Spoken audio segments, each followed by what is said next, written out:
hello' student welcome to my YouTube channel সকলোকে Imran Assam official YouTube চেনেলটোলৈ স্বাগতম চ' মই যি টাৰ্গেট 12কে আছাম জিকে চিৰিজ আৰম্ভ কৰিছোঁ তাৰে আজি part 7 class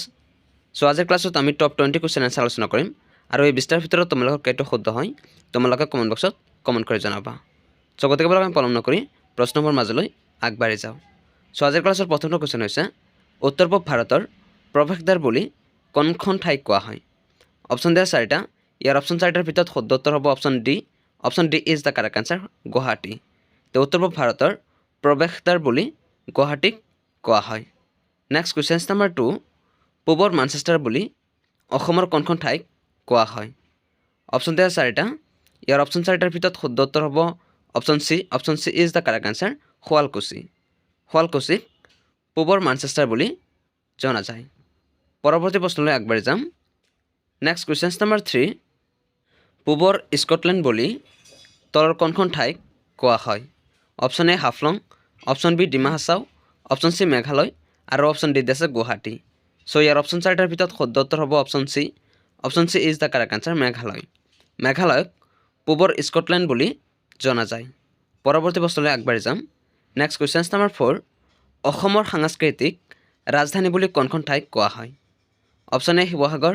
option B Jorhat option C Majuli আৰু অপশ্যন ডি আছে নগাঁও চ' ইয়াৰ অপশ্যন চাৰিটাৰ ভিতৰত শুদ্ধ উত্তৰ হ'ব option B is the correct answer যোৰহাটক অসমৰ সাংস্কৃতিক ৰাজধানী বুলি জনা যায় নেক্সট কুৱেশ্যন নম্বৰ 5 অসমৰ পিৰামিড বুলি কোৱা হয় তো মানে তলৰ কোনটোক অসমৰ পিৰামিড বুলি কোৱা হয়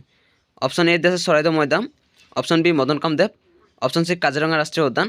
আৰু অপশ্যন ডি আছে কামাখ্যা মন্দিৰ চ' ইয়াৰ অপশ্যন চাৰিটাৰ ভিতৰত শুদ্ধ উত্তৰ হ'ব option A is the correct answer চৰাইদেউ মৈদামক অসমৰ পিৰামিড বুলি জনা যায় নেক্সট কুৱেশ্যন নম্বৰ 6 অৰুণ উদয়ৰ দেশ বুলি কোনখন ঠাইক কোৱা হয় অপশ্যন দিয়া চাৰিটা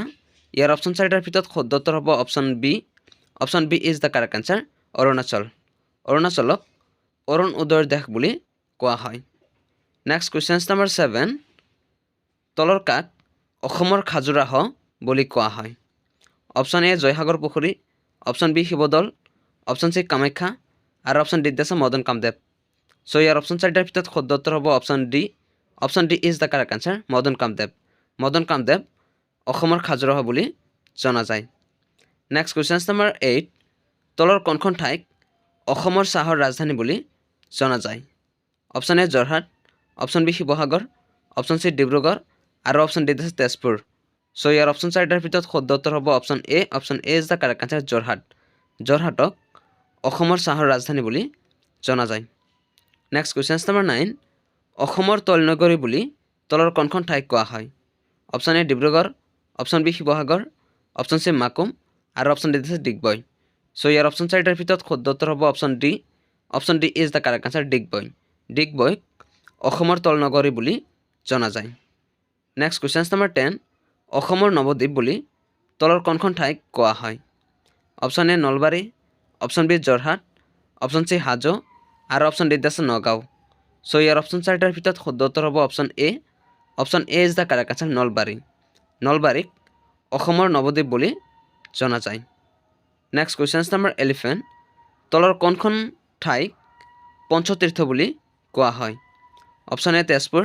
option B Goalpara option C Hajo আৰু অপশ্যন ডি আছে মৰিগাঁও চ' ইয়াৰ অপশ্যন চাৰিটাৰ ভিতৰত শুদ্ধ উত্তৰ হ'ব option C is the correct answer হাজোক পঞ্চতীৰ্থ বুলি জনা যায় নেক্সট কুৱেশ্যন নম্বৰ 12 তলৰ কাক পূবৰ আমাজন বুলি কোৱা হয় অপশ্যন দিয়া চাৰিটা ইয়াৰ অপশ্যন চাৰিটাৰ ভিতৰত শুদ্ধ উত্তৰ হ'ব option A is the correct answer Dihing Patkai ৰাষ্ট্ৰীয় উদ্যানক পূবৰ আমাজন বুলি কোৱা হয় নেক্সট কুৱেশ্যন নম্বৰ 13 তলৰ কোনখন ঠাইক ভাৰতৰ ৰত্নালংকাৰ বুলি জনা যায় option A Manipur option B Mizoram option C Meghalaya আৰু অপশ্যন ডি আছে মধ্যপ্ৰদেশ চ' ইয়াৰ অপশ্যন চাৰিটাৰ ভিতৰত শুদ্ধ উত্তৰ হ'ব option A is the correct answer মণিপুৰক ভাৰতৰ ৰত্নালংকাৰ বুলি জনা যায় নেক্সট কুৱেশ্যন নম্বৰ 14 তলৰ কোনখন ঠাইক যাওঁতীযুগীয়া প্ৰেমৰ চহৰ বুলি কোৱা হয় option A Barpeta option B Tezpur option C Hajo আৰু অপশ্যন ডি আছে কৰিমগঞ্জ চ' ইয়াৰ অপশ্যন চাৰিটাৰ ভিতৰত শুদ্ধ উত্তৰ হ'ব option B is the correct answer তেজপুৰক যাওঁতীযুগীয়া প্ৰেমৰ চহৰ বুলি কোৱা হয় নেক্সট কুৱেশ্যন নম্বৰ 15 ৰঙা নদী আৰু নীলা পাহাৰৰ দেশ বুলি কোৱা হয় অপশ্যন আছে চাৰিটা অপশ্যন এ আছে Meghalaya option B Shillong option C Assam আৰু অপশ্যন ডি আছে মণিপুৰ সো ইয়াৰ অপশ্যন চাৰিটাৰ ভিতৰত শুদ্ধ উত্তৰ হ'ব option A option C is the correct answer Assam অসমক ৰঙা নদী আৰু নীলা পাহাৰৰ দেশ বুলি কোৱা হয় নেক্সট কুৱেশ্যন নম্বৰ 16 শান্তি আৰু প্ৰগতিৰ দেশ বুলি তলৰ কোনখন ঠাইক কোৱা হয় option A Mizoram option B Manipur option C Assam আৰু অপশ্যন ডি আছে মেঘালয় সো ইয়াৰ অপশ্যন চাৰিটাৰ ভিতৰত শুদ্ধ উত্তৰ হ'ব option A is the correct answer Mizoram মিজোৰামক শান্তি আৰু প্ৰগতিৰ দেশ বুলি কোৱা হয় নেক্সট কুৱেশ্যন নম্বৰ 17 তলৰ কোনখন ঠাইক চেমলি উপত্যকাৰ দেশ বুলি কোৱা হয় option A Assam option B Rajasthan option C Tripura আৰু অপশ্যন ডি আছে গেংটক সো ইয়াৰ অপশ্যন চাৰিটাৰ ভিতৰত শুদ্ধ উত্তৰ হ'ব option C is the correct answer ত্ৰিপুৰাক চেমালি উপত্যকাৰ দেশ বুলি